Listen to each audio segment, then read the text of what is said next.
Assalamualaikum warahmatullahi wabarakatuh. Halo anak-anak kelas 6, apa kabar? Semoga sehat dan semangat belajar ya.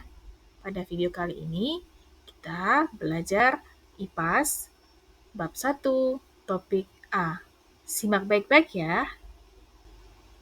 Pada topik A ini, kita akan mempelajari tentang rangka, sendi, dan otot. Apa yang menyebabkan tubuh kita dapat bergerak? Kita bisa bergerak karena rangka, sendi, otot, saraf, dan otak bekerja sama. Rangka merupakan kumpulan dari tulang, berfungsi untuk membentuk dan menopang tubuh, serta melindungi organ-organ penting dalam tubuh. Berikut ini merupakan gambar dari rangka manusia.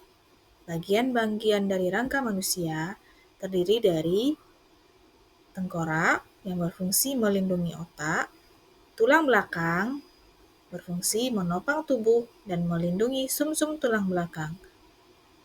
Kemudian ada tulang dada dan tulang rusuk, melindungi jantung dan paru-paru, tulang anggota gerak atas yang terdiri dari lengan dan tangan, kemudian ada tulang anggota gerak bawah yang terdiri dari kaki, paha, dan betis. Fungsi rangka manusia yang pertama adalah menopang tubuh supaya tubuh berdiri tegak. Yang kedua adalah melindungi organ dalam seperti tengkorak, melindungi otak, tulang rusuk, melindungi jantung dan paru-paru. Yang ketiga, tempat melekatnya otot. Otot menempel pada tulang sehingga tulang bisa digerakkan. Yang keempat, membentuk tubuh. Rangka menentukan bentuk tubuh kita. Yang kelima, membuat gerak. Bersama otot dan sendi, rangka membantu kita bergerak. Dan yang keenam, tempat pembentukan sel darah. Sumsum tulang membuat sel darah merah. Untuk apa tubuh kita memiliki rangka, sendi, otot, dan saraf? Rangka, sendi, otot, dan saraf bekerja sama dalam tubuh manusia untuk memungkinkan pergerakan, memberikan dukungan, dan melindungi organ-organ penting. Rangka memberikan struktur dan bentuk tubuh, sendi memungkinkan pergerakan antar tulang, otot menggerakkan rangka, dan saraf mengendalikan semua gerakan dan fungsi tubuh. Bagaimana rangka, sendi, otot, dan saraf membantu kita bergerak? Yang pertama, otak mengirimkan sinyal melalui saraf ke otot-otot tertentu. Kemudian, sinyal saraf menyebabkan otot-otot tersebut berkontraksi dan menarik tulang. Sendi memungkinkan tulang-tulang tersebut bergerak relatif satu sama lain. Sistem saraf juga menerima informasi dari otot dan sendi untuk memastikan gerakan yang halus dan terkontrol. Dengan demikian, rangka, otot, dan syaraf bekerja sama dalam sebuah sistem yang terkoordinasi untuk memungkinkan tubuh dapat bergerak. Selanjutnya, kita akan membahas tentang otot. Otot merupakan bagian pada tubuh manusia dan hewan yang berfungsi menggerakkan bagian tubuh tertentu. Ada 3 jenis otot, yaitu otot polos, otot lurik, dan otot jantung.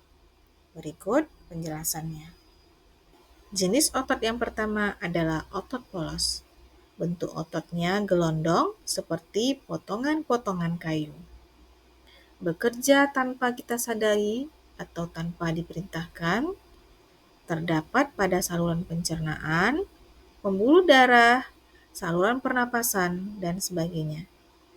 Saat bernafas, otot diafragma dapat mengembang atau mengempis secara otomatis tanpa kita perintahkan. Jenis otot yang kedua adalah otot lurik. Bentuknya serabut seperti serabut kabel, sering digunakan saat kita beraktivitas sehari-hari. Menempel pada rangka dan dapat dikendalikan secara sadar. Saat kita mengangkat benda, otot ini akan berkontraksi dan membuat kita mampu mengangkat benda. Saat mengunyah, otot rangka pada bagian rahang akan berkontraksi dan menyebabkan rahang bergerak. Begitu halnya ketika kita sedang buang air besar. Jenis otot yang ketiga adalah otot jantung. Bentuknya serabut dan membentuk anyaman antara serabut yang satu dengan serabut lainnya. Otot ini hanya terdapat di dinding jantung. Bekerja tanpa kita sadari atau tanpa kita perintahkan. Saat tidur, makan, atau belajar, otot jantung tetap memompa darah ke seluruh tubuh. Pembahasan kita selanjutnya adalah tentang sendi. Sendi adalah tempat dua tulang bertemu dan membuat tulang kita dapat digerakkan.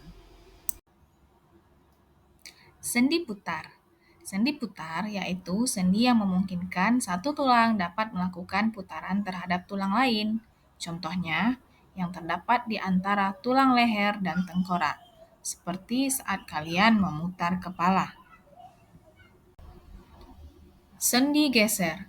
Sendi geser yaitu sendi yang memungkinkan pergerakan tulang yang menggeser tulang yang lain. Contohnya, sendi yang menghubungkan tulang-tulang di pergelangan tangan dan sendi pada ruas tulang belakang. Sendi pelana. Sendi pelana yaitu sendi yang dapat memberikan gerakan dua arah. Contohnya, sendi penghubung tulang pergelangan tangan dan pangkal dari tulang ibu jari. Sendi engsel. Sendi engsel yaitu sendi yang memungkinkan tulang bergerak menyerupai gerakan pintu dan bersifat satu arah. Hanya dapat diluruskan atau ditekuk. Contohnya, sendi pada lutut dan siku-siku. Sendi gulung. Sendi gulung yaitu sendi yang punya gerakan dua arah, bisa depan, belakang, atau kanan, kiri. Contohnya, sendi pada tulang rahang kalian. Sendi peluru. Sendi peluru adalah jenis sendi yang berbentuk seperti peluru. Sendi peluru memungkinkan bagian tubuh kita bergerak ke segala arah dan memutar. Contohnya adalah sendi di bagian pinggul yang menyatukan tulang panggul dengan tulang paha, sendi pada bahu yang menghubungkan tulang belikat dengan tulang lengan.